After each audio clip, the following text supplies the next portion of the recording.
आज का पाठ है हमारा भारतवर्ष की उन्नति कैसे हो सकती है।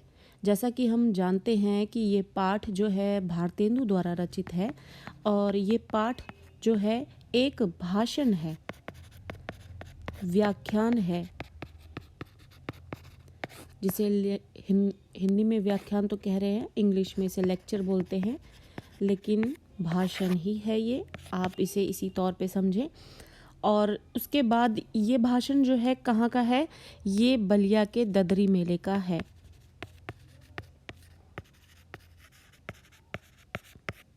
जिसका टॉपिक था कि भारतवर्ष की उन्नति कैसे हो सकती है, यानी जो हमारा देश भारत है वो आगे कैसे बढ़ सकता है, उन्नति कैसे कर सकता है, प्रगति कैसे कर सकता है। भारतेंदु जी का ये भाषण जो है फिर इसको एक लिखित रूप भी दे दिया गया, जिसको आज हम पाठ के तौर पर यहाँ पर पढ़ेंगे और समझने की पूरी कोशिश करेंगे कि भारतेंदु जी अपना किस तरीके का पॉइंट ऑफ व्यू दे रहे हैं, जिससे कि लोग समझ सकें कि भारत की उन्नति इन्हीं तरीक़ों से हो सकती है। भारत के लोगों में, भारत में ऐसी क्या समस्या आ रही है जिसकी वजह से उसकी प्रगति नहीं हो रही है। वो हर एक माहौल, परिस्थितियाँ और हर एक जो आप कह सकते हैं कि किसी भी सिचुएशन को पाकर और सारा माहौल पाकर कोई व्यक्ति अगर आगे बढ़ सकता है, वो हर चीज़ होने के बाद भी भारत में लोग नहीं प्रगति कर पा रहे, भारत इतनी प्रगति नहीं कर पा रहा। तो उसके पीछे की जो बुराइयां हैं वो सब, और उसके साथ ही मेरिट्स, डीमेरिट्स, सारी चीज़ें भारतेंदु जी ने यहाँ पर बताई हैं। पाठ को पढ़ के ये समझ पाएंगे हम। भारतेंदु जी कहते हैं कि आज बड़े ही आनंद का दिन है, बहुत ही खुशी का दिन है।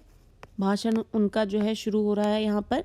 कहते हैं कि आज बहुत ही आनंद का दिन है, बहुत ही खुशी का दिन है कि इस छोटे से नगर बलिया में हम इतने मनुष्यों को बड़े उत्साह से एक स्थान पर देखते हैं। जाहिर सी बात है, एक भाषण यहाँ पर भारतेंदु जी द्वारा दिया जा रहा है और वहाँ उस क्षेत्र विशेष में काफ़ी लोग इकट्ठे हुए हैं उस भाषण को सुनने के लिए। और ये देखकर जो है भारतेंदु जी बहुत खुश हैं। वो कहते हैं कि इस छोटे से नगर में, बलिया में, जो इतने मनुष्य इकट्ठे हुए हैं और वो भी इतने उत्साह से, और वो भी एक ही स्थान पर, बड़ा ही आनंद का दिन है ये। इस अभागे आलसी देश में जो कुछ हो जाए वही बहुत कुछ है। अब यहाँ पर भारतेंदु जी जो है भारत को अभागा और आलसी देश कह रहे हैं। क्यों कह रहे हैं, इसके रीजंस वो आगे बताएंगे हमें। और वो कहते हैं कि ये देश भारत जो है अभागा है, यानी कि जिसको हम आम जीवन में, आम भाषा में बोलते हैं कि हमारी किस्मत खराब है या अभागे है या बदकिस्मत है। तो ये अभागा है और आलसी देश है। इसमें अगर कुछ भी छोटा मोटा भी हो जाए तो एक बहुत बड़ी बात है। तो बड़ी बात यहाँ पर यही है कि बलिया में आज इतने लोग इकट्ठे हैं और ये भाषण होने जा रहा है और चर्चा भी किस विषय पे हो रही है कि भारतवर्ष की उन्नति कैसे हो सकती है। तो उनका मानना है कि इस अभागे आलसी देश में जो कुछ छोटा मोटा भी हो जाए वो भी एक बहुत बड़ी बात है। बनारस ऐसे बड़े बड़े नगरों में जब कुछ नहीं होता तो हम क्यों ना कहेंगे कि बलिया में जो कुछ हमने देखा वह बहुत ही प्रशंसा के योग्य है। अब वो कहते हैं कि जब बनारस जैसे बड़े शहरों में, नगरों में कुछ नहीं हो पा रहा, तो बलिया तो उसके आगे बहुत छोटा है। तो अगर उसमें एक इतना बड़ा कुछ हो रहा है तब तो वो बहुत ही प्रशंसा के योग्य है, बहुत ही प्रशंसनीय है। वो मान लीजिए, अगर आपको एक एग्जांपल दे देता है कि एक बच्चा है, उसको सारे की सारी अपॉर्चुनिटीज़ दी जा रही हैं, घर परिवार से भी आपको बैक सपोर्ट मिल रहा है, पैसों की कोई कमी नहीं है, मोरल सपोर्ट भी है, आपको पढ़ने के लिए, आगे इंजीनियर डॉक्टर बनने के लिए पूरा सपोर्ट है, चारों तरफ से कोई परेशानी नहीं है, ये बन रहा है। और दूसरा एक बच्चा है, बिल्कुल भी साधन के अभावों में मेहनत करके वो किसी तरीके से आगे बढ़ रहा है। तो अब अगर इसको सारे की सारी यहाँ पे फैसिलिटीज़ मिलने के बाद भी इंजीनियर डॉक्टर नहीं बन पा रहा और ये सब नहीं, कुछ भी नहीं होने के बाद भी ये बन रहा है, तो ये कितनी बड़ी बात होगी, बहुत ज़्यादा बड़ी बात है। तो मेहनत करना तो एक बहुत मेहनत करना जो है इन सब चीज़ों के पीछे तो है ही, लेकिन अब आपके पास अपॉर्चुनिटीज़ होना, मोरल सपोर्ट होना, पैसों से कुछ संबंधित कोई समस्या ना होना, ये सब होने के बाद भी ज़रूरी नहीं कि आप सब कुछ कर ही लेंगे।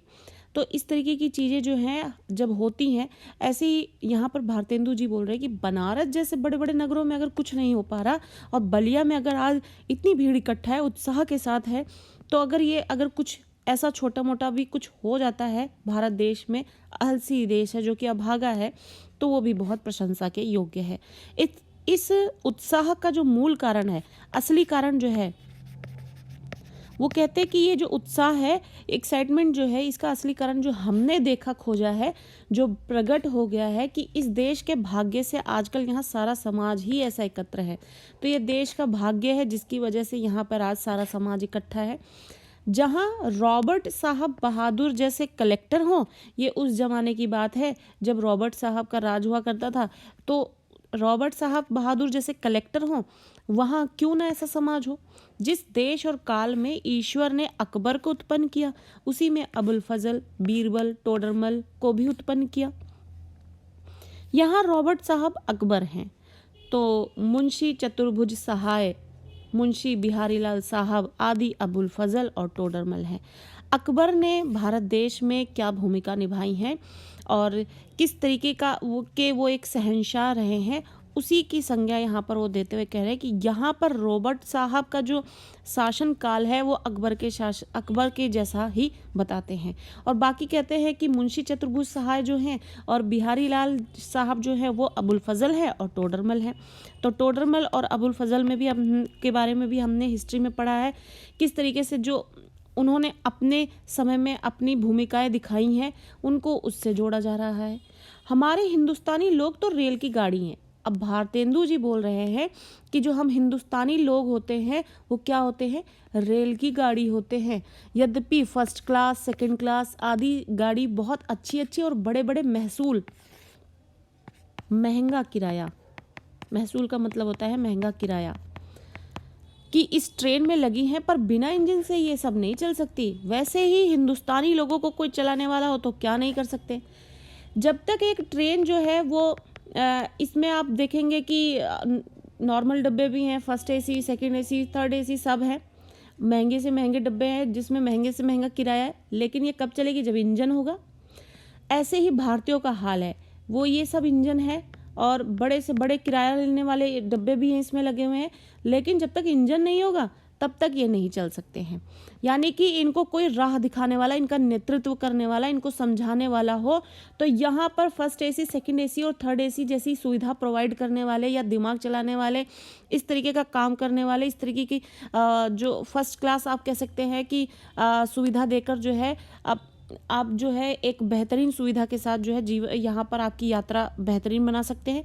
ऐसे ही भारतीय हैं, लेकिन ये बिना इंजन के नहीं चल सकते हैं और बड़ा बड़ा किराया लेने वाले इन डब्बों की तरह जो है भारतीयों की हालत है। इनसे इतना कह दीजिए कि का चुप साधी रहा बलवाना। अब यहाँ पर ये जो पंक्ति है, जब हनुमान जी को ये याद दिलाया जाता है कि तुमने क्यों चुप्पी साध रखी है और तुम तो बहुत बलवान हो, तभी ये बात सुनकर हनुमान जी को अपना बल याद आ जाता है, अपनी शक्ति, अपनी ताकत याद आ जाती है। सो बल कौन याद दिलावे। तो यही भारतीयों का हाल है, उनको कौन याद दिलावे कि तुम्हारे पास बहुत दिमाग है, जब तुम अपना दिमाग चलाओगे तो बड़ों बड़ों को पीछा छोड़ दोगे। लेकिन ना तो उनको ये याद दिलाने वाला है कोई, और ना वो इस चीज़ से कभी आगे निकल पा रहे हैं, ना वो इस तरीके की प्रगति कर पा रहे हैं। उनमें बल बहुत है, उनमें बुद्धि बहुत है, लेकिन जिस तरीके से हनुमान जी को याद दिलाया गया और वो अपनी ताकत को याद करते हैं और अपनी ताकत को याद करके उसका इस्तेमाल करते हैं, लेकिन भारतीयों को ऐसी ताकत उनकी याद दिलाने वाला कोई है ही नहीं।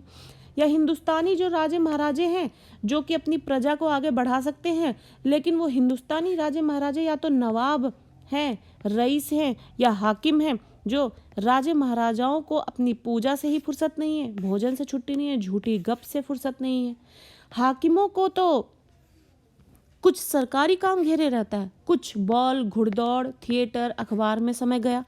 तो जो लोग प्रजा को आगे बढ़ा सकते हैं, जिनकी जिम्मेदारी बनती है कि वो अपनी प्रजा को मोटिवेट करें, उन्हें प्रेरणा दे, उन्हें आगे बढ़ने के लिए जो है प्रेरणा देकर उनको उनके काम की और उनकी ताकत की और उनकी बुद्धि का परिचय उनसे करा के उनको आगे बढ़ने का जो प्रेरणा है वो देते रहें, अपनी प्रजा को आगे बढ़ाएं। लेकिन ये लोग अपने ही जीवन की मौज से ही नहीं उबर पाते हैं, निकल पाते हैं। कुछ समय बचा भी तो उनको क्या गरज है। अब अगर उनके पास कुछ समय बच भी जाता है तो उनको कोई गर्ज नहीं है, उनको उससे क्या मतलब है। उनका अपना जीवन तो आलीशान और ऐशो आराम में चल ही रहा है, तो उनको क्या गरज है कि हम गरीब गंदे काले आदमियों से मिलकर अपना अनमोल समय खोवें। तो इस तरीके से जो है भारतीय जो है वो उनके पास बहुत बुद्धि है, वो रेल कि गाड़ियों की इस तरह जो है बहुत अच्छी सुविधा प्रदान करने वाले उन डब्बों की तरह है, लेकिन जब तक इंजन नहीं होगा तो वो नहीं चल पाते, ना तो उनकी ताकत याद दिलाने वाला कोई है। और राजा महाराजा जो जिनका फ़र्ज बनता है कि वो अपनी प्रजा को आगे बढ़ा सके, वो उनकी मदद नहीं करते, वो क्योंकि अपने आलीशान जीवन को एंजॉय करने में ही बिजी रहते हैं। बस वही मसल हुई, तुम्हें गैरों से कब फुर्सत, हम अपने गम से कब खाली, चलो बस हो चुका मिलना, ना हम खाली ना तुम खाली। 3 मेढक एक के ऊपर एक बैठे हुए थे। अब यहाँ पर भारतेंदु जी उदाहरण दे रहे हैं कि 3 मेढकों की बात हो रही है, एक के ऊपर एक बैठे हुए थे। ऊपर वाले ने कहा जौक शौक, बीच वाला बोला गुमसुम, सबके नीचे वाला पुकारा गया गए हम। और ये हाल किसका है? भारतीयों का है। सो हिंदुस्तान की साधारण प्रजा की दशा यही है, गए हम। यानी कि उनका हाल ऐसा ही है कि जिस तरीके से जीवन कट रहा है, किसी तरीके से पेट पाल लेना है और जीवन गुजारते चलना है। पहले भी जब आर्य लोग हिंदुस्तान में आकर बसे थे, राजा और ब्राह्मणों ही के जिम्मे ये काम था कि देश में नाना प्रकार की विद्या और नीति फैलावें। नाना प्रकार यानी कई प्रकार की। तो अब भारतेंदु जी बता रहे हैं कि पहले भी जब आर्य लोग हिंदुस्तान में आए थे, तभी भी सिर्फ राजाओं के हाथों में और ब्राह्मणों के हाथ में ही ये जिम्मेदारी थी, शिक्षा से संबंधित और नीति फैलाने से संबंधित उन्हीं को ही ये जिम्मेदारी थी कि वो देश समाज में जो है विद्या और नीति फैलाएं। और अब भी ये लोग चाहें तो हिंदुस्तान जो है प्रतिदिन यानी हर दिन कौन कहे प्रति क्षण बढ़े, यदि अपनी विद्या और नीति का इस्तेमाल वो सही से करें और सही तरीके से इस विद्या और नीति को फैलाई जाए, तो हिंदुस्तान जो है हर दिन या फिर बोलिए हर क्षण, प्रति क्षण मतलब प्रति क्षण हर पल जो है वो ग्रो कर सकता है। पर इन्हीं लोगों को सारे संसार के निकम्मेपन ने घेर रखा है। जिन हाथों में जिम्मेदारी है, किन हाथों में जिम्मेदारी है? इन्हीं राजाओं और ब्राह्मणों के हाथ में। और इन्हीं लोगों के हाथ, जिन लोगों के हाथ में जिम्मेदारी हो, अगर वही निकम्मेपन से घिरे हों तो देश कैसे आगे बढ़ सकता है? तो इस वजह से देश जो है आगे नहीं बढ़ पा रहा है। मान लीजिए आप एक क्लास में 30 बच्चे बैठे हुए हैं और एक टीचर उनको हैंडल कर रहा है। अगर टीचर नहीं पढ़ा रहा है तो ये 30 बच्चों का फ्यूचर कितना खराब हो जाएगा। वही हाल है कि अगर राजा और ब्राह्मणों के हाथ में आर्य जब हिंदुस्तान में आए थे, तब उनके हाथ में जिम्मेदारी थी कि विद्या और नीति वही फैलाएंगे, लेकिन वही निकम्मेपन से घिरे हुए हैं तो कैसे आगे बढ़ेगा? बौद्धारो मत्सरग्रस्ता अभवा स्मर दूषिता। हम नहीं समझते कि इनको लाज भी क्यों नहीं आती कि उस समय में जब इनके पुरुषों के पास कोई भी सामान नहीं था, तब उन लोगों ने जंगल में पत्ते और मिट्टी की कुटियों में बैठकर बांस की नलियों से जो ताराग्रह आदि वेद करके उनकी गति लिखी है, वह ऐसी ठीक है कि 16 लाख रुपए की लागत की विलायत में जो दूरबीनें बनी हैं, उनसे उन ग्रहों को वेद करने में भी वही गति ठीक आती है। अब भारतेंदु जी यहाँ पर हमें ये बता रहे हैं कि जो हमारे पूर्वज थे, उनके पास उन्होंने जो बुद्धि थी, उन्होंने उसका ऐसा इस्तेमाल किया कि जो विलायत में 16 लाख रुपए खर्च करके जो दूरबीनें बनती हैं, उसी के मुकाबले की चीज़ें जो हैं जंगल में पत्ते और मिट्टी की कुटियों में बैठकर उन्होंने बांस की नलियों से वो ताराग्रह भेदने की जो चीज़ें बना दी, उनकी गति लिखी है, वो ठीक वैसी ही बनी है जो हम 16 लाख रुपए खर्च करके की लागत से जो विलायत से लाएंगे दूरबीनें, और वही काम वो भी करेंगी। तो यहाँ पे वो उदाहरण दे रहे कि जो हमारे पूर्वज हैं किस तरीके से उनके पास सुविधाएं भी नहीं थी, ना उनके पास पैसा था। आप देख सकते हैं जंगलों में पत्ते और मिट्टी पर रहकर, कुटियों में रहकर उनकी बांस की नलियों से ऐसी चीज़ें उन्होंने बना डाली हैं। उनसे उन ग्रहों को वेद करने में वही गति ठीक आती है। और जब आज इस काल में हम लोगों को अंग्रेजी विद्या की और जगत की उन्नति की कृपा से लाखों पुस्तकें और हजारों यंत्र तैयार हैं, तो भी हम कुछ नहीं कर पा रहे। आगे वो कहते हैं कि आज हमें, क्योंकि समय बदल गया है, बहुत कुछ ग्रो हो चुका है, तो हमारे पास सुविधाएं भी बहुत सारी हैं और आगे बढ़ने के तरीके भी बहुत हैं। एक तो अंग्रेजी विद्या सबके पास है जगत की उन्नति के लिए, और लाखों पुस्तकें, हजारों यंत्र हैं। आजकल आप देख सकते हैं कि आपको कोई भी समस्या होती है, आप यूट्यूब खोल लेते हैं। क्या ये ऐसी सुविधाएं पहले थी? आदमी कुछ भी अगर कर पाता है तो पहले आप कोई भी ट्यूटोरियल देखते हैं, देन आप कुछ कर पाते हैं, और वो भी आप उसको देखने के बाद कुछ प्रैक्टिस करने के बाद ही सीख पाते हैं। आप नॉर्मल सा DIY भी जो है बिना प्रैक्टिस के नहीं कर सकते। लेकिन अगर उस वक्त लोगों ने सिर्फ अपना दिमाग लगाकर और बिना किसी सुविधा को प्राप्त किए अगर इतनी बड़ी चीज़ें 16 लाख की लागत से मिलने वाली चीज़ को उन्होंने सिर्फ और सिर्फ बांस की नलियों से बना डाला, तो आप एक ये समझिए कि बहुत बड़ी बात है ये। और आज हमारे पास लाखों पुस्तकें, हजारों यंत्र हैं, फिर भी कुछ नहीं किया जा रहा है। तब हम लोग निरी चुंगी की कतवार फेंकने की गाड़ी बन रहे हैं। और इस तरीके से हम और सिर्फ बैठे बैठाए अगर हाथों में कुछ पैसा आ जाए जो बैठे बैठाए बन रहा हो, उसी से अपना जीवन चलाने की सोच रहे हैं। ये समय ऐसा है कि उन्नति की मानो घुड़दौड़ हो रही हो। और ये आज का जो समय है उन्नति की, तो ऐसे दौड़ लगी हुई है कि इसमें जो ही आगे निकल जाए उसकी मौज ही मौज है। अमेरिकन, अंग्रेज, फ्रांसीस आदि, तुर्की, ताजी, सब सरपट दौड़े जा रहे हैं। यानी जितने भी हैं, जिनको पता है कि विकास कर लिया गया तो अब अभी अगर आगे निकल लिया गया तो हम बहुत आगे निकल जाएंगे। सबके जी में यही है कि पाला हम ही पहले छू लें, यानी सबसे पहले और सबसे ज़्यादा विकास हम ही कर लें, हम ही सबसे आगे पहुंच जाएं।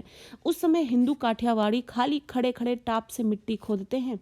इनको अब यहाँ पर ये बताया जा रहा है कि जो भारतीय समाज, क्योंकि हमारा जो पाठ ही है, जो भारतेंदु जी का भाषण है, वो इसी बात पे टिका है कि जो भारतवर्ष है उन्नति कैसे कर सकता है। और उसके लिए वो ये बता रहे हैं सबसे पहले कि वो उन्नति क्यों नहीं कर पा रहा है। इसके लिए वो बता रहे हैं कि किस तरीके से हर कोई इस दौड़ में लगा हुआ है कि क्या हम कर डालें जिससे कि हम ही पाला छू ले और हम ही सबसे पहले विकास कर ले, हम ही जो है वो हर जगह जो है आगे दिखें। और वहीं पर हिंदुस्तान में क्या हो रहा है, उस समय में हिंदू काठियावाड़ी जो है खाली खड़े खड़े टाप से मिट्टी खोद रहे हैं। इनको औरों को जाने दीजिए, जापानी टट्टुओं को हाफते हुए दौड़ते देखकर भी लाज नहीं आती। भारतेंदु जी कहते हैं कि जापानी लोग वो भी इस घुड़दौड़ में बराबर हिस्सेदारी ले रहे हैं, वो भी आगे बढ़ना चाहते हैं। और वो कह रहे हैं कि भारतीय लोगों को इनको देखकर भी मोटिवेशन नहीं मिल रही है, इनको देखकर भी लाज नहीं आती कि किस तरीके से जापानी लोग भी जो है अपने आप को इस कंपटीशन में पूरी तरीके से हिस्सा ले रहे हैं और वो भी पूरी चाहत रख रहे हैं कि पाला वही पहले छू ले। लेकिन भारतीयों को बिल्कुल भी लाज नहीं आ रही है। ये समय ऐसा है कि जो पीछे रह जाएगा फिर कोटि उपाय भी नहीं आगे बढ़ा सकेगा। और ये समय ऐसा है कि इसमें जिसने हाथ साफ कर लिया वो विकास कर ले जाएगा, वही पाला छू ले जाएगा। लेकिन अभी भी जिसने मेहनत नहीं की, कोशिश नहीं की, तो वो इतने गुना पीछे चला जाएगा कि वो 1000 कोशिश करके भी, उपाय करके भी अपने जीवन में आगे नहीं बढ़ सकेगा। इस लूट में कैसी लूट में, ऐसी लूट मची कि हर कोई भाग रहा है, इसमें घुड़दौड़ लगी है, कौन आगे पहुंच जाए, कौन पाला छू ले, कौन जीत जाए और कौन विकास कर ले, कौन जो है इसमें एक उभरती हुई शक्ति बनकर आ जाए सामने। ये लूट मची है जैसे विकास की यहाँ पर। इस बरसात में भी जिसके सिर पर कमबख्ती का छाता और आंखों में मूर्खता की पट्टी बंधी रहे, उन पर ईश्वर का कोप ही कहना चाहिए।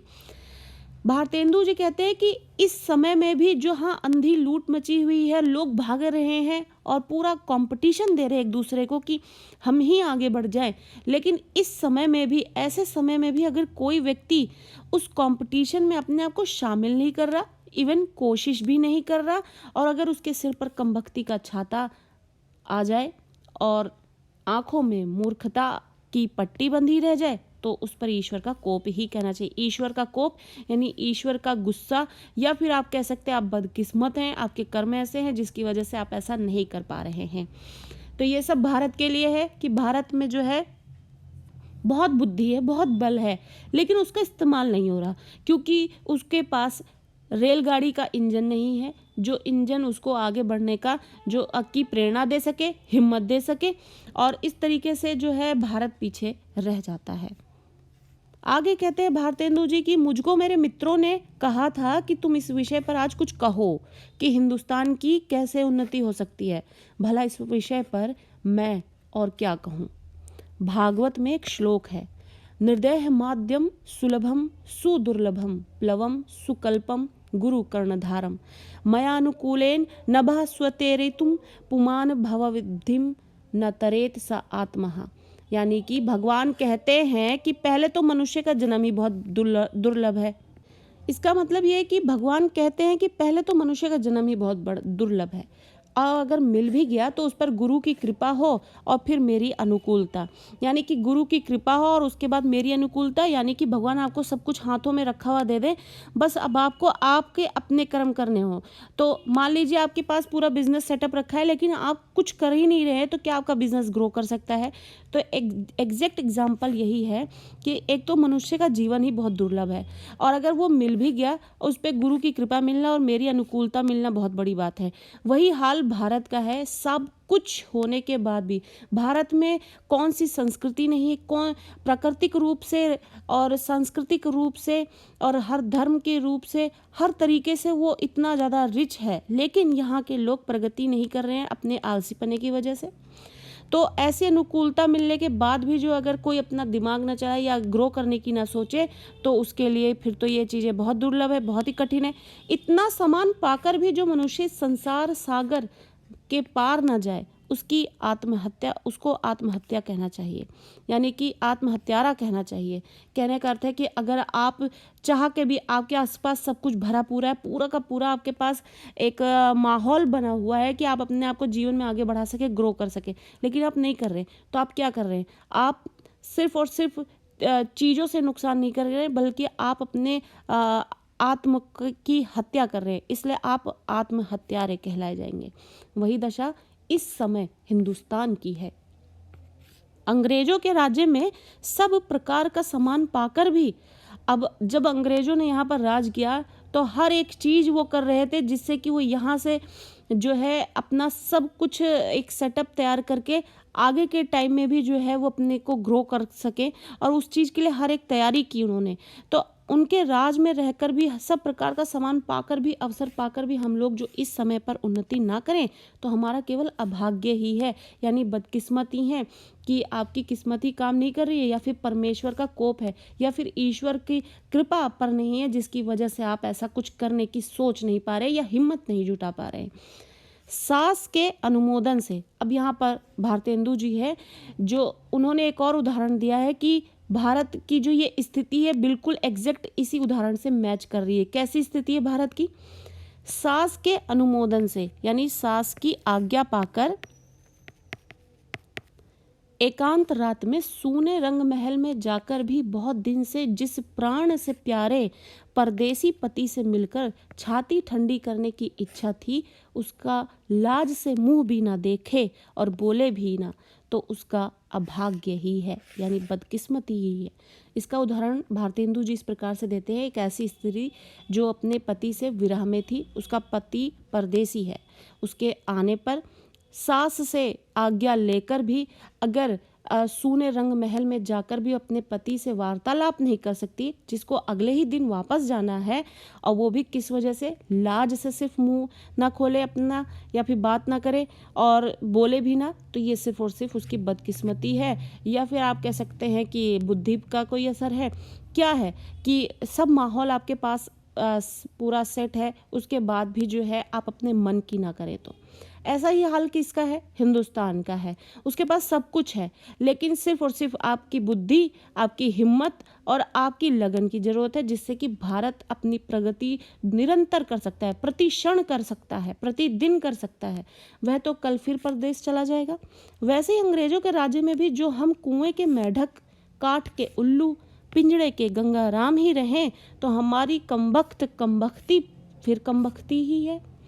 अब यहाँ पर भारतेंदु जी कहते हैं कि फिर तो हमारा वही हाल है जो पिंजड़े में बैठा गंगाराम यानी कि तोता है, काठ का उल्लू या फिर कुएं का मेढक हो, और उस पर भी हमारी कमबख्ती, जो काम ना करना चाह रही हो, दिमाग ना लगाना चाह रही हो, ग्रो ना करना चाह रही हो, तो यही हाल किसका है? हिंदुस्तान का। तो अब टॉपिक किस पे भाषण दे रहे हैं भारतेंदु जी की भारतवर्ष की उन्नति कैसे हो सकती है, इसी चीज़ को कंटिन्यू कर रहे हैं, जिसके आधार पर वो बताएंगे आगे कि कैसे उन्नति की जा सकती है, इसके पीछे क्या कारण है जो उन्नति नहीं हो पा रही, और उसी प्रोसेस में वो ये बता रहे हैं कि भारतीयों में परेशानियाँ क्या है, समस्याएँ क्या है। बहुत लोग ये कहेंगे कि हमको पेट के धंधे के मारे छुट्टी ही नहीं रहती बाबा, हम क्या उन्नति करें। अब भारतेंदु जी एक सीन और ये भी बता रहे हैं जिसका एक कारण बनता है भारत का उन्नति ना कर पाना। यहाँ पर कुछ लोग ऐसे होंगे जो ये कहते हैं कि भैया हमारा तो पेट ही नहीं पल पा रहा, 2 जून की रोटी भी अच्छे से नहीं मिल पा रही, तो हम पेट का धंधे से छुट्टी नहीं पाते, हम ग्रो क्या करवाएंगे, उन्नति क्या करेंगे। तुम्हारा पेट भरा है, तुमको दून की सूझती है। तो वो कहते हैं कि तुम्हारा पेट भरा है इसलिए तुम सब कुछ सोच पा रहे हो, हमारा तो 2 वक्त की रोटी भी नहीं चल पा रही है, तो हम कैसे उन्नति कराएं। ये कहना उनकी बहुत बड़ी भूल है।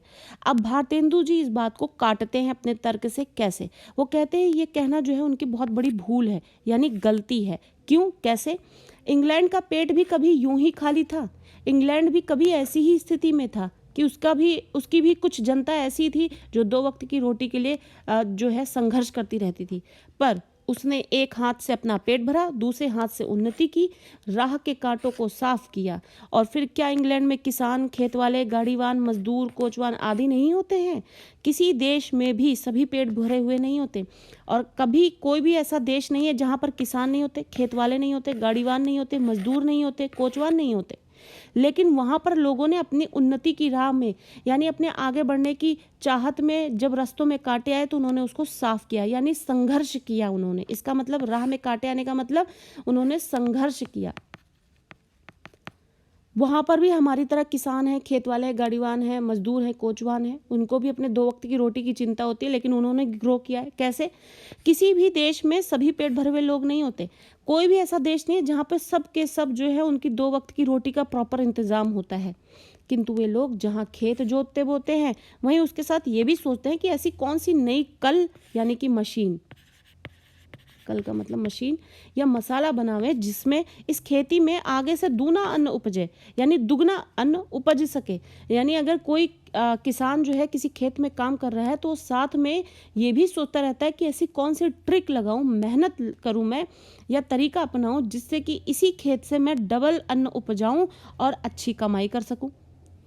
विलायत में गाड़ी के कोचवान जो होते हैं वो भी अखबार पढ़ते हैं। जब मालिक उतरकर किसी दोस्त के यहाँ चला जाता है उसी समय कोचवान ने गद्दी के नीचे से अखबार निकाला। यहाँ उतनी देर कोचवान हुक्का पी कर आता है या फिर गप मारता है।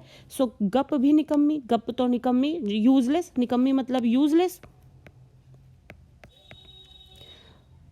वहाँ के लोग गप ही में देश के प्रबंध छाटते हैं, और वो भी जो गप है वो ऐसी वैसी नहीं करते, उसमें भी देश का प्रबंध छाट लेते हैं, यानी कि कुछ अच्छा कर ले जाने का, ग्रो कर ले जाने का जो है प्रबंध कर ले जाते हैं उसी गप में।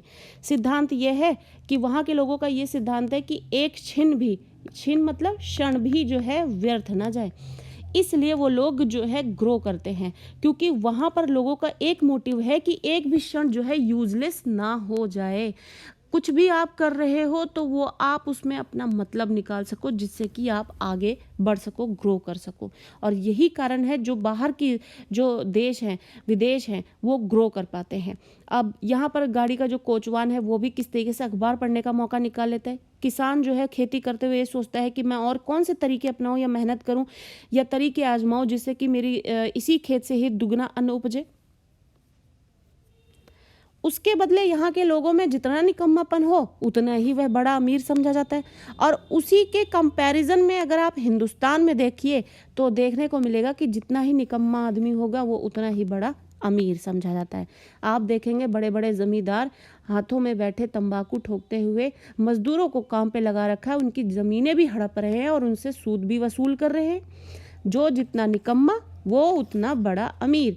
हमारे साहित्य में, हिंदी साहित्य में आप पढ़ेंगे तो ज़्यादातर उपन्यास कहानियों में आपको इनकी चर्चा देखने को मिलेगी इसी तरीके के निकम्मेपनों की, और वो उतने ही अमीर होते हैं। आलस यहाँ इतनी बढ़ गई है कि मलूक दास ने दोहा ही बना डाला, और इसी आलस को डिफाइन करने के लिए मलूक दास ने एक दोहा भी लिखा है। अजगर करे न चाकरी, पंछी करे न काम, दास मलूका कही गए सबके दाता राम। यानी कि अजगर जो है अपना पेट पालने के लिए कोई नौकरी नहीं करता और ना ही पंछी कभी कोई काम करता है, इसलिए सबके दाता राम है। बैठे रहिए, कुछ ना कुछ तो होता ही रहेगा। चारों ओर आंख उठाकर देखिए तो बिना काम करने वालों की ही चारों ओर बढ़ती है। रोजगार कहीं कुछ भी नहीं है। अमीरों की मुसाहबी, यानी कि अमीरों की चापलूसी,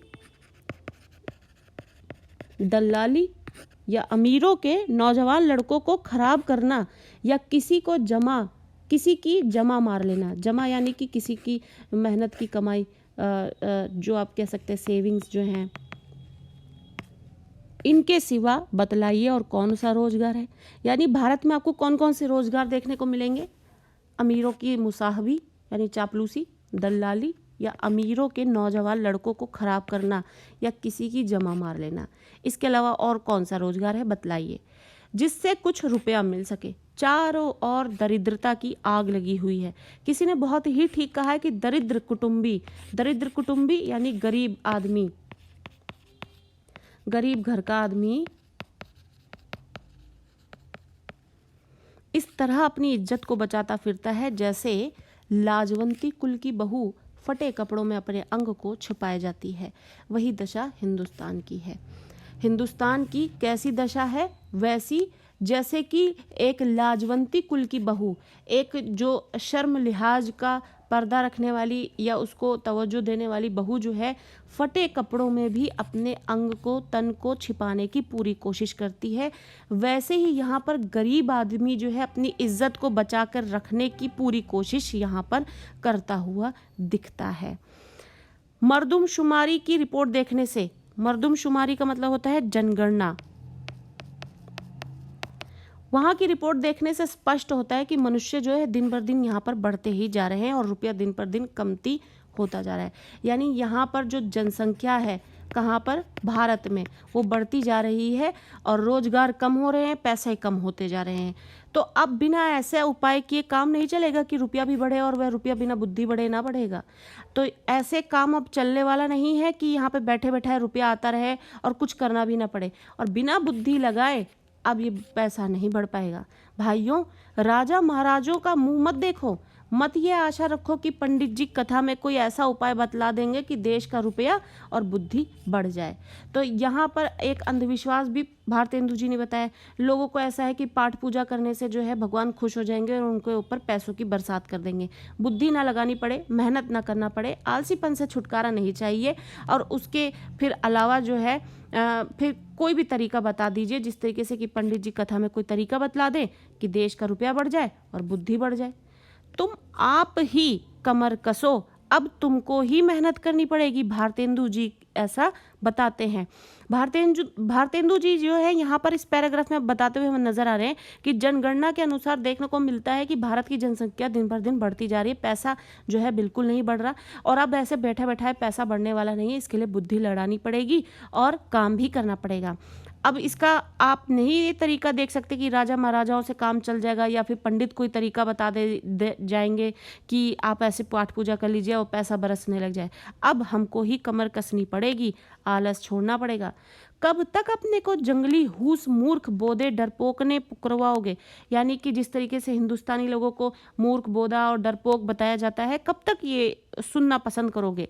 दौड़ो इस घोड़ दौड़ में जो पीछे पड़े तो फिर कहीं ठिकाना नहीं है। अगर इस घुड़दौड़ में जो है तुम पीछे रह गए तो फिर तुम्हारा अब कहीं कोई ठिकाना नहीं रह जाएगा। अगर अभी भी तुमने अपनी कमर नहीं कसी और आलस नहीं छोड़ा तो फिर कब राम जनकपुर आई हैं, यानी फिर कब राम जो है जनकपुर वापस आएंगे। अब की जो पीछे पड़े तो फिर रसातल ही पहुंचोगे। जब पृथ्वीराज को कैद करके गोरे ले गए तो शहाबुद्दीन के भाई गियासुद्दीन से किसी ने कहा कि वह शब्द भेदी बाण बहुत अच्छा मारता है। शब्द भेदी, शब्दों के आधार पर बाण जो है बहुत अच्छा मारता है। एक दिन सभा नियत हुई, सभा की बात हुई कि इस दिन सभा होगी और 7 लोहे के तावे बाण से फोड़ने को रखे गए। पृथ्वीराज को लोगों ने पहले ही से अंधा कर दिया था। संकेत ये हुआ कि जब गियासुद्दीन करे तब वह तावों पर बाण मारे। चंद कवि भी उसके साथ कैदी था। तो चंद कवि जो है उस वक्त के दरबारी कवि हुआ करते थे। माहौल ऐसा हुआ करता था कि किसी राज कवि कहलाते थे, जिनके किसी राजा के अंडर में कोई कवि जो है उन्हीं के ही बखान गाता था, उन्हीं के लिए ही कविताएं करता था, तो वो राज कवि होता था। तो चंद कवि भी जो है उन्हीं के साथ ही कैदी थे। ये सामान देखकर उसने ये दोहा पढ़ा। चंद कवि ने दोहा पढ़ दिया एक, अब की चढ़ी कमान को जाने फिर कब चढ़े, जिनी चुक्के चौहान इक्के मारे इक्के सर। और इस तरीके से जब उन्होंने ये दोहा पढ़ा, जिसका मतलब है कि अब की बार ही जो है अपनी कमान चढ़ा लो, पता नहीं दोबारा कभी मौका मिले ना मिले, और इस बार अगर चूक गए तो फिर अभी चूकना नहीं है, इसी बार ही मार दो और इसी बार ही सर उड़ा दो। उसका संकेत समझकर जब गियासुद्दीन ने हूँ किया तो पृथ्वीराज ने उसी को बाण मार दिया। वही बात अब है। अब की चढ़ी इस समय में सरकार का राज्य पाकर और उन्नति का इतना सामान पाकर भी तुम लोग अगर अपने को ना सुधारो तो तुम्हें रहो। जिस तरीके से पृथ्वीराज ने सही मौका देखकर सही बाण चलाया, उसी तरीके से अगर भारतीय जो है मौका पाकर भी अगर अपना बाण नहीं चलाएंगे तो पीछे रह जाएंगे, फिर उनका नुकसान होगा। इसलिए ये ऐसे उदाहरण देकर जो है भारतेंदु जी उन्हें समझाने की कोशिश कर रहे हैं। और वह सुधारना भी ऐसा होना चाहिए कि सब बात में उन्नति हो, और ऐसा हो कि तुम अगर मेहनत करो, अगर चलो, तो ऐसा नहीं है कि आधे रास्ते में रुक जाओ और फिर कहो कि नहीं हो पाया। ऐसा नहीं है। सुधारना है तो ऐसा सुधारो कि सब बात में फिर उन्नति ही हो। कैसे? धर्म में उन्नति हो, घर के काम में उन्नति हो, बाहर के काम में, रोजगार में, शिष्टाचार में, चाल चलन में, शरीर के बल में, मन के बल में, समाज में, बालक में, युवा में, वृद्ध में, स्त्री में, पुरुष में, अमीर में, गरीब में, भारतवर्ष की सब अवस्था यानी हर तरीके की स्थिति में भारत की उन्नति हो, सब जाति सब देश में उन्नति हो। यानी भारत जो है बहुत तरीकों से पीछे रह गया है, स्त्री से, पुरुष से, अमीरों में, गरीबों में, बालक में, समाज में, मन में, शरीर में। तो हर तरीके से भारत को आगे लेकर चलना है। ऐसा नहीं है कि सिर्फ पैसा ही कमाना है, पैसा ही बटोरना है। भारत की उन्नति का मतलब है, आप देखेंगे कि यहाँ पर किस तरीके से जातिगत भेदभाव होते हैं, श्रम का भेद होता है, स्त्री पुरुष में भेद होता है। हर तरीके की उन्नति चाहिए देश को। ऐसा नहीं है कि आप सुधारने चले हो तो किसी एक क्षेत्र में ही सुधार चाहिए बस, बाकी आप छोड़ दीजिए। पूरे भारतवर्ष को पूरे तरीके से हर एक व्यवस्था में उन्नति चाहिए। सब ऐसी बातों को छोड़ो जो तुम्हारे इस पथ के कंटक हो। कंटक यानी कांटे हो, यानी ऐसी वो सारी बातें छोड़ दीजिए जिससे जो तुम्हारे रास्ते के कांटे बन रहे हो। चाहे लोग तुम्हें निकम्मा ही कहें या नंगा कहें, क्रिस्तान कहें या भ्रष्ट कहें, तुम केवल अपने देश की दीन दशा को देखो और उसकी बात मत सुनो। यानी कोई आसपास आपके कैसा भी हो, आप उसकी बात मत सुनो, इग्नोर करो, और आप बस ये बात ध्यान में रखो कि आपका देश जो है वो दीन दशा में है, और उसकी बात, बाकियों की बात मत सुनो और उसको आगे बढ़ाओ और उसकी हर एक स्थिति को सुधारो। अपमानम पुरस्कृत्य मानम कृत्वा तु पृष्ठता स्व कार्य साधयेत धीमान कार्य ध्वंसो ही मूर्खता। जो लोग अपने को देश हितैषी लगाते हों, यानी जो लोग अपने आप को देश का हितैषी यानी देश भक्त कहते हैं, देश के हित के लिए कुछ भी करने को तैयार रहते हैं, कहते हैं ऐसा, वे अपने सुख को होम करके यानी अपने सुखों को त्याग के छोड़कर अपने धन और मान का बलिदान करके कमर कस के उसे उठना चाहिए। देखा देखी थोड़े दिन में सब हो जाएगा। अपनी खराबियों के मूल कारणों को खोजो। कोई धर्म की आड़ में, कोई देश की चाल की आड़ में, कोई सुख की आड़ में, सब छुपे बैठे हुए हैं। तो भारतेंदु जी कहते हैं कि बहुत लोग जो है देश के जितने भी नौजवान हैं या फिर पुरुष जो हैं वो कहते हैं कि हम बहुत बड़े देश हितैषी हैं, लेकिन हर कोई किसी न किसी आड़ में छुपा बैठा हुआ है। अगर आप सही में देश के हितैषी हैं तो अपने सुखों को त्याग दो, छोड़ दो, भूल जाओ, खत्म कर दो और अपने धन को और मान का बलिदान करके फिर कमर कस के उठ जाओ। फिर जो भी करना है देश के लिए करना है। देखा देखी आप एक व्यक्ति करेगा, दूसरा तीसरा उसके साथ खड़ा होगा, फिर उसके बाद पूरी देश की जनता इकट्ठी हो जाएगी। तो देखा देखी थोड़े दिन में सब ठीक हो जाएगा।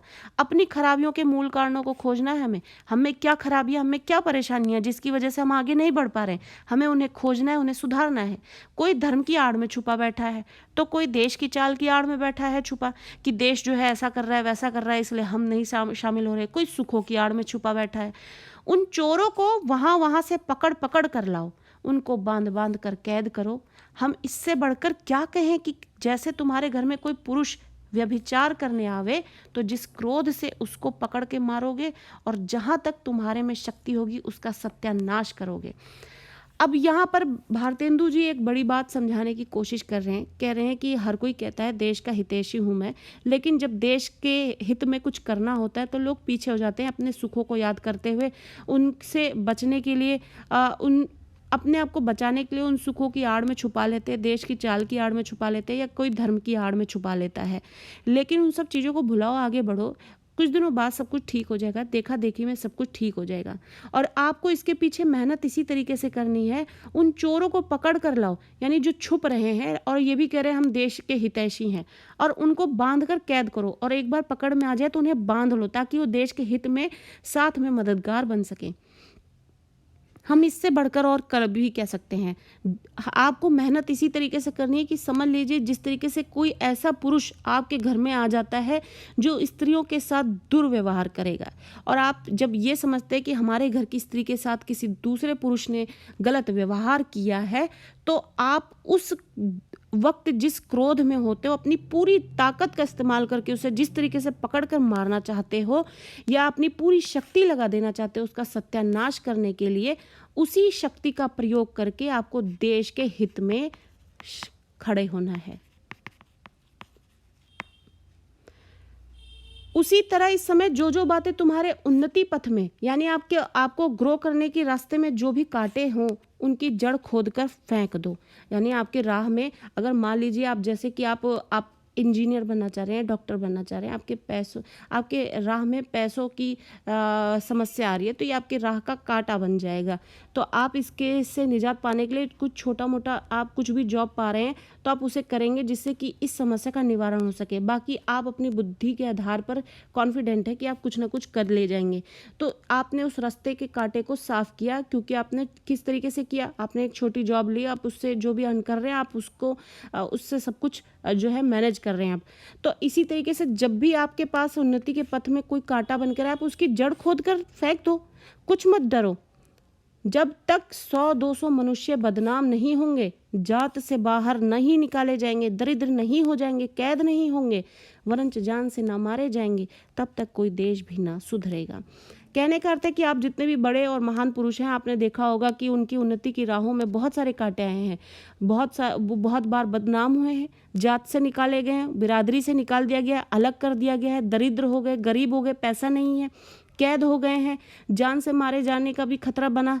तब फिर उनको एकदम नेम फेम उनका बन के आया और लोग उनके पीछे भागते हुए फिरते हुए दिखते हैं आपको। तो जब तक ये चीज़ें नहीं होती, बड़ी चीज़ें हाथ नहीं लगती हैं। तो आप इनसे घबराओ नहीं। अगर ये चीज़ें हो रही हैं तो उनसे आप संघर्ष करो और सामने निकलो, तभी देश जो है सुधर पाएगा। अब ये प्रश्न होगा कि भाई हम तो जानते ही नहीं कि उन्नति और सुधरना किस चिड़िया का नाम है। अब कुछ लोग ये भी प्रश्न करेंगे कि भाई ये उन्नति क्या चीज़ होती है, और या फिर सुधरना किस चिड़िया का नाम है। किसको अच्छा समझें, क्या लें क्या छोड़ें। तो कुछ बातें जो इस शीघ्रता में मेरे ध्यान में आती हैं उनको मैं कहता हूँ, सुनो। तो भाषण के दौरान ही भारतेंदु हरिश्चंद्र जी कहते हैं कि कुछ लोग अब इनमें से ये भी निकल के आएंगे कि भाई ये उन्नति क्या चीज़ होती है, और ये सुधरना किस चिड़िया का नाम है। किसको अच्छा समझें, क्या लें क्या छोड़ें, क्या चीज़ सही है क्या गलत है, क्या चीज़ समझें, हमें समझ में नहीं आती ये सब बातें। तो वो कहते हैं कि फिर मेरी बात सुनो, मैं समझाता हूँ। और यही तरीके यहाँ से वो शुरू करते हैं बताने के, कि जिससे कि भारत जो है उन्नति कर सकता है। अभी तक तो भारतेंदु जी ने यहाँ पे ये बताया कि भारतीयों में कमी क्या है, परेशानी क्या है, समस्या क्या है, जिसकी वजह से वो प्रगति नहीं कर पा रहे, उन्नति नहीं कर पा रहे। पर अब यहाँ से वो बताएंगे कि उन्नति हमें ऐसे करना है, क्या करना है और क्या नहीं करना है। सब उन्नतियों का मूल धर्म है, यानी कि प्रगति करने का, उन्नति करने का एक मूल धर्म है, एक नियम है, बेसिक नियम है। वो क्या है? इससे सबसे पहले धर्म की ही उन्नति करनी उचित है। देखो, अंग्रेजों की धर्मनीति और राजनीति परस्पर मिली है। जो उनकी धर्मनीति है और राजनीति है वो दोनों ही मिली हुई है। इससे उनकी दिन दिन कैसे उन्नति हो रही है उनको जाने दो। अपने ही यहाँ देखो, तुम्हारे यहाँ धर्म की आड़ में नाना प्रकार की नीतियाँ चलती हैं, समाज गठन होते हैं, वैदिक आदि भरे हुए हैं। आप सभी जानते हैं किस तरीके से धर्म के आड़ पर जो है पॉलिटिक्स जो है खेली जाती है। इसी चीज़ का उदाहरण यहाँ पर भारतेंदु जी दे रहे हैं कि धर्म की आड़ में जो है किस तरीके से पॉलिटिक्स खेली जाती है। देश जो है वो तरह तरह के क्रियाकलाप करता है, तो या तो उसकी प्रगति होती है या फिर और भी मसले होते हैं, लेकिन जो है इसको बेसिक एक ये आधार बनता है। तो धर्म की आड़ में कई प्रकार की नीतियाँ बनती हैं, समाज का गठन होता है, वैदिक होते हैं, आदि भरे हुए हैं। एक मिसाल सुनो। यही तुम्हारा बलिया का जो मेला है और यहाँ जो स्नान क्यों बनाया गया है।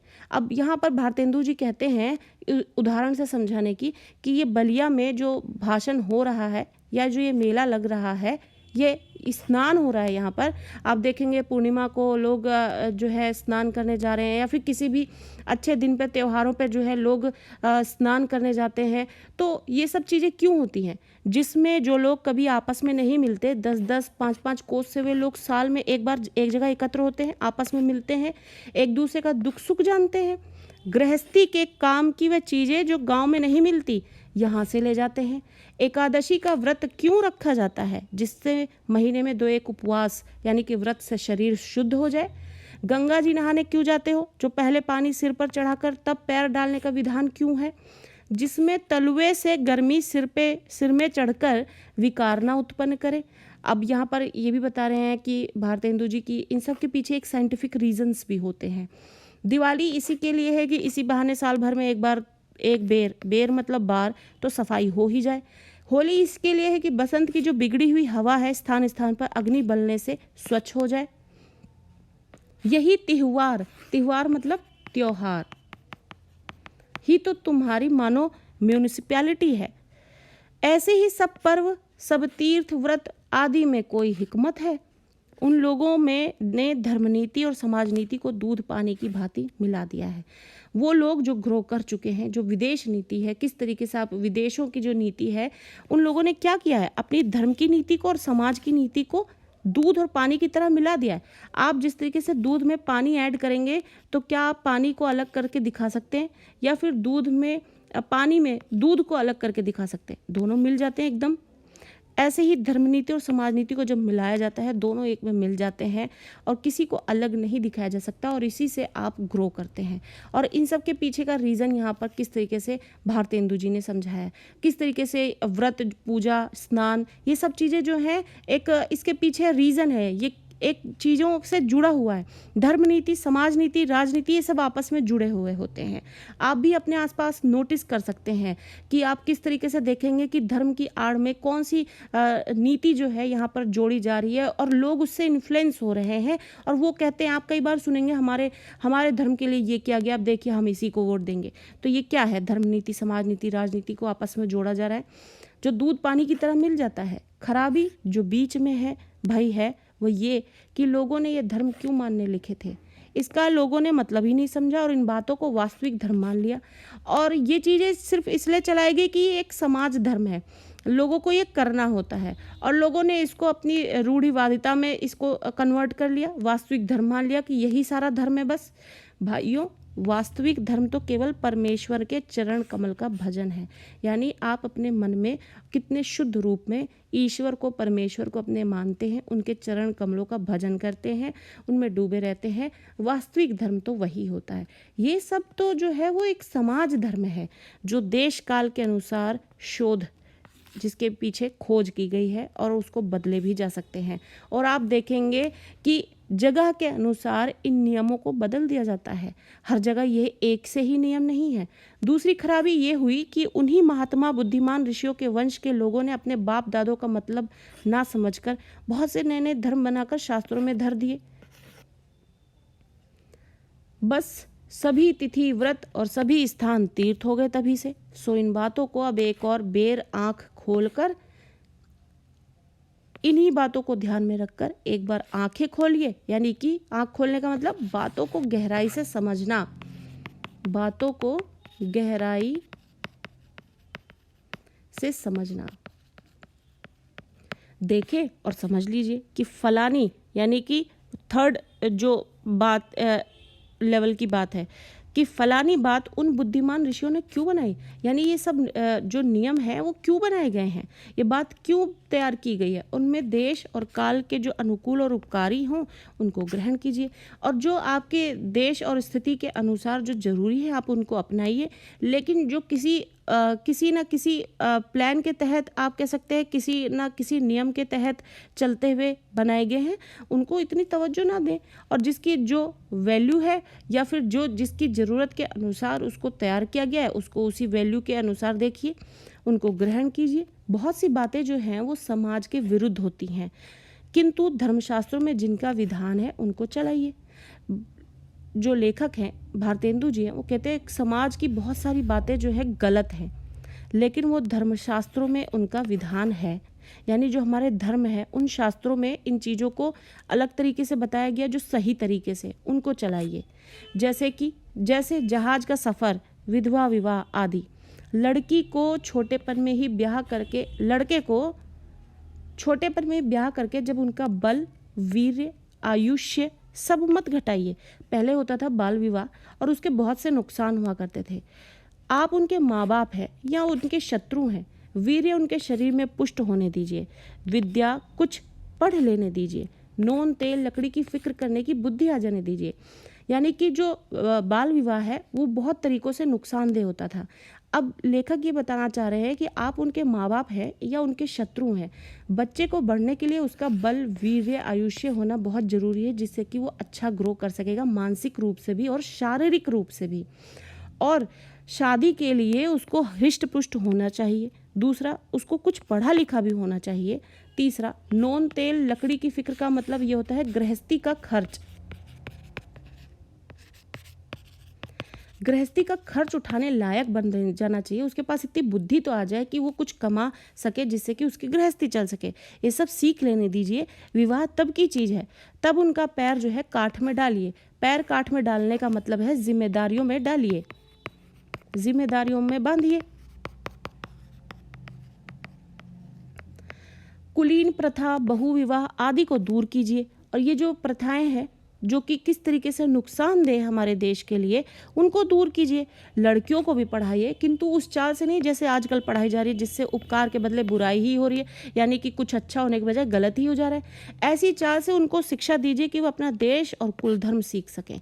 पति की भक्ति करें और लड़कों को सहज में शिक्षा दें। वैष्णव, शाक्त इत्यादि नाना प्रकार के मत के लोग, मत के यानी कि विचार, कई लोग होंगे जो वैष्णव धर्म अपनाते हैं, शाक्त अपनाते हैं, तो हर तरीके के धर्म और मत के विचार के लोग होते हैं। उनका आपस का वैर जो है, यानी जो दुश्मनी है, उसको त्यागिए, छोड़िए। यानी कि देश कैसे ग्रो करेगा? पहले तो मेहनत करनी है, अपनी बुद्धि जो है बढ़ानी है, बाल विवाह खत्म करना है, बच्चे को ग्रो करने दीजिए, शिक्षा लेने दीजिए, बढ़ने दीजिए, गृहस्थी चलाने का खर्च उठाने लायक बनने दीजिए। दूसरा, जो देश में ये प्रथाएं फैली हुई हैं उनको आप दूर कीजिए। ये समय उन झगड़ों का नहीं, हिंदू, जैन, मुसलमान सब आपस में मिलिए और धर्म जातिगत जो भेदभाव है उसको ख़त्म कीजिए। जाति में चाहे कोई ऊंचा हो चाहे नीचा हो, सबका आदर करना चाहिए। जो जिस योग्य है उसको वैसा मानना चाहिए। छोटी जाति के लोगों को तिरस्कार, यानी छोटी जाति के जो लोग हैं उनको तिरस्कार नहीं करना चाहिए और उनका जी मत तोड़िए। यानी आप किसी को मानसिक रूप से अवहेलना मत कीजिए, उनको प्रताड़ित मत कीजिए और जिसका जो जाति धर्म है उसको उसकी धर्म और जाति के अनुसार उसको इज्जत देनी चाहिए। सब लोग आपस में मिलिए। तो सबसे बेसिक चीज़ें तो यही है कि हमें ये करना है जिससे कि देश ग्रो हो सके। मुसलमान भाइयों को भी उचित है, यानी कि उनको भी ये ज़रूरी है, उचित का मतलब यहाँ पर ज़रूरी से है कि हिंदुस्तान में ही बसकर वे लोग हिंदुओं को नीचा ना समझे, वो चीज़ें छोड़ दे। ठीक भाइयों की भांति हिंदुओं से बर्ताव करें, यानी एक अच्छे भाई भाई की तरह हिंदुओं से वो बर्ताव करें, व्यवहार करें। कहने का मतलब है इनडायरेक्ट वे में भाईचारा बढ़ाएं। ये हिंदू मुसलमान करके या फिर जातिगत भेदभाव बढ़ाकर जो है देश का जो है सिर्फ और सिर्फ नुकसान होता है। ऐसी बात जो हिंदुओं का जी दुखाने वाली हो ना करें। घर में आग लगे तब जिठानी देवरानी, देवरानी मतलब देवरानी को आपस का डाह छोड़कर एक साथ वह आग बुझानी चाहिए। यानी घर में अगर समस्या है, घर में अगर गृह कलेश है, तो जिठानी और देवरानी यानी औरतें भी जो है अपनी एक जो व्यवहार है उससे घर को आबाद कर सकती है। कहने का मतलब है घर में भी व्यक्ति का शिक्षित होना बहुत ज़रूरी है। जो बात हिंदुओं को नहीं मयस्सर है वह धर्म के प्रभाव से मुसलमानों को सहज प्राप्त है। यानी कुछ चीज़ें हिंदुओं में है तो कुछ चीज़ें मुसलमानों में है। किसी में कुछ बुरा है, किसी में कुछ बुरा है, किसी में कुछ सही है, किसी में कुछ सही है। तो जो चीज़ें सही है उसको ही अपनाना चाहिए। उनमें जाति नहीं, खाने पीने में चौका चूल्हा नहीं, विलायत जाने में रोक टोक नहीं। फिर भी बड़े ही सोच की बात है कि मुसलमानों ने अभी तक अपनी दशा कुछ नहीं सुधारी है। अभी तक बहुतों को यही ज्ञान है कि दिल्ली जो है वो लखनऊ की बादशाहत कायम है। यारो वो दिन गए, अब आलस हठधर्मी ये सब छोड़ो, आलस और जो हट है उसको त्यागना पड़ेगा अगर देश को आगे बढ़ाना है तो। चलो हिंदुओं के साथ तुम भी दौड़ो, एक एक दो होंगे। भारतेंदु जी कहते हैं कि हिंदुओं के साथ मिलो, यानी कि यहाँ पे धर्म और जातिगत भेदभाव को छोड़ो और हिंदुओं के साथ मिलकर तुम भी अपने जो है उनसे कंधे से कंधा मिलाओ और उनसे उनके कदम के साथ कदम मिलाओ, जिससे कि एक और एक मिलकर दो हो जाएं और देश जो है और भी ज़्यादा प्रगति कर सके। पुरानी बातों को दूर करो। मीर हसन की मसनवी और इंदर सभा पढ़ाकर छोटेपन ही से लड़कों का सत्यानाश मत करो। यानी मीर हसन की ये मसनवी और इंदर सभा जैसी चीज़ें पढ़ाकर छोटे बच्चे जो हैं, जो लड़के हैं, उनको खराब मत करो। होश संभाला नहीं कि पट्टी पार ली यानी हीरो स्टाइल अपने बाल बना लिए, चुस्त कपड़े पहने और गज़ल गुनगुनाने लगे। शौक तिफली ने से मुझे गुल की जो दीदार का था, न किया हमने गुलिस्ता का सबक याद कभी। यानी शौक तिफली ये जो रचनाकार हैं इसके, तो शौक तिफली से मुझे गुल की जो दीदार का था, यानी उन्होंने एक गुलाब की चाहत की थी, इसलिए उन्होंने गुलिस्ता नहीं देखा कभी। भला सोचो कि इस हालत में बड़े होने पर वो लड़के क्यों नहीं बिगड़ेंगे, और अगर इसी तरीके के माहौल में वो रहेंगे और इसी तरीके के शेर व शायरी में रहेंगे, चुस्त कपड़े पहनेंगे, पट्टी पारेंगे और गज़ल गुनगुनाएंगे, तो क्या लड़कों को हम सही राह दिखा पाएंगे? अपने लड़कों को ऐसी किताबें छूने भी मत दो, अच्छी से अच्छी उनको तालीम दो। तालीम यानी कि शिक्षा दो। कहने का अर्थ है बच्चों को पढ़ाओ, शिक्षा दो, अच्छा उन्हें शिक्षित करो, जातिगत धर्म भेदभाव जो है इन सबको ख़त्म करो, जिससे कि देश आगे बढ़ पाएगा। पेंशन मतलब पेंशन जैसा कि आपको मालूम है कि किसी भी सरकारी सेवा से निवृत्त होने के बाद पेंशन की सुविधा प्राप्त होती है। तो पेंशन जैसी और वजीफ़ा जैसी और नौकरी का भरोसा जो है छोड़कर लड़कों को रोजगार सिखलाओ। यानी भारत में इतना टैलेंट है कि लोग अपने उस टैलेंट का इस्तेमाल करके बड़े से बड़ा रोजगार चला सकते हैं। उन लड़कों को पेंशन की आशा मत दो, ना तो वजीफे की दो और ना ही नौकरी का भरोसा दो। अपने लड़कों को इतना शिक्षित करो, उनको रोजगार सिखाओ, विलायत भेजो और छोटेपन से मेहनत करने की आदत दिलाओ। 100 महलों के लाड प्यार दुनिया से बेखबर रहने की राह मत दिखाओ। और उन लड़कों को 100 महलों के लाड प्यार, यानी अपने लड़कों को इतने लाड प्यार में मत रखो कि वो मेहनत करना भूल जाए और उससे बेखबर हो जाए। वो उनको ऐसी राह दिखाओ जिस पर वो मेहनत कर सके, अपनी बुद्धि लगा सकें और आगे प्रगति कर सकें। और हमारे देश का जो टैलेंट है, जो कौशल है, वो यहाँ पर उसको देश को आगे बढ़ाने में मददगार बन सके। भाई हिंदुओं, तुम भी मत का अंतर, यानी मतांतर मतलब विचारों का अंतर, विचारों का मतभेद, इसका आग्रह छोड़ दो।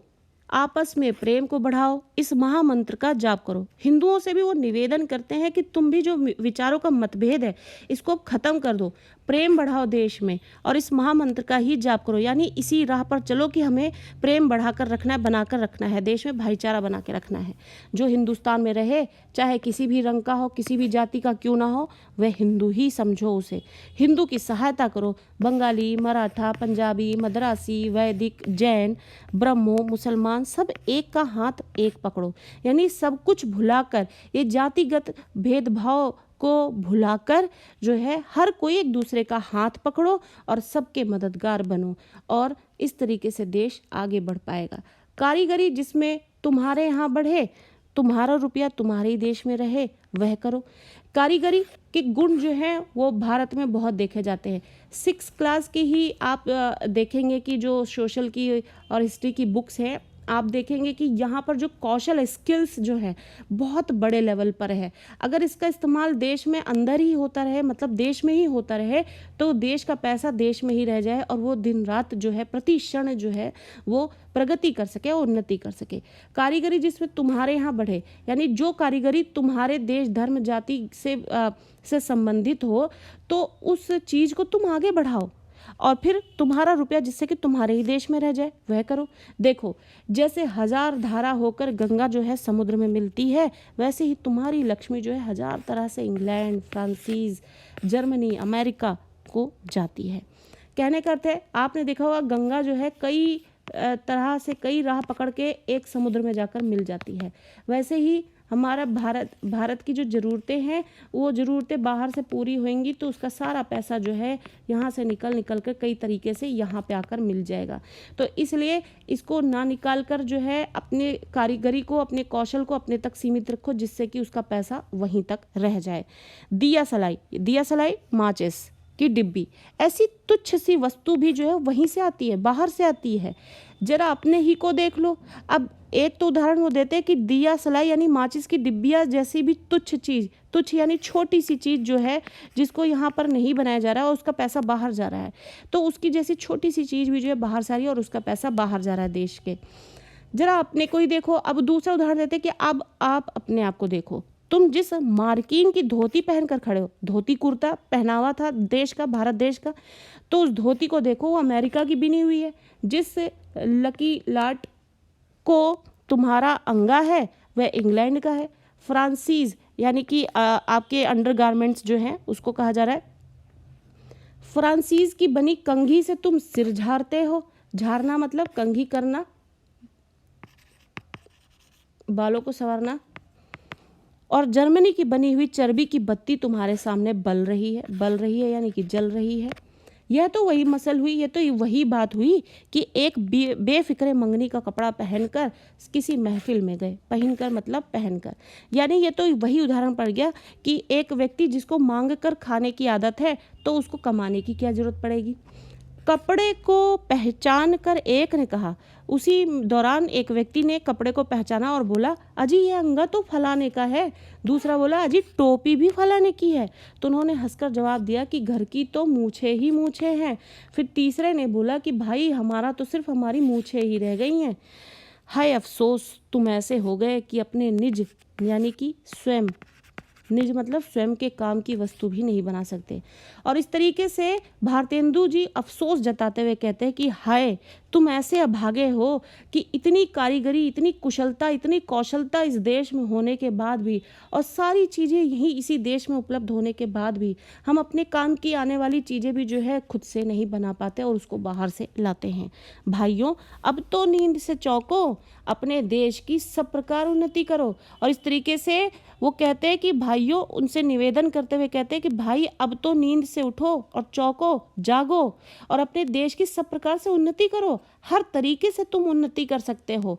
अब यहाँ पर वही बात होगी, यहाँ पर मोटिवेशन उसी तरीके से दी जा रही है जिस तरीके से शुरू में ही भारतेंदु ने कहा कि भारतीय जो है रेल की गाड़ी की तरह है, जिसको इंजन की जरूरत है वो बिना इंजन के नहीं चल सकता है। अब यहाँ पे भारतेंदु जी इंजन का काम कर रहे हैं, उनको मोटिवेशन दे रहे हैं, प्रेरणा दे रहे हैं कि सारी उन्नति जो है देश की हो सकती है जो अगर भारतवासी जाग जाए तो। जिसमें तुम्हारी भलाई हो वैसी ही किताब पढ़ो, वैसे ही खेल खेलो, वैसी ही बातचीत करो।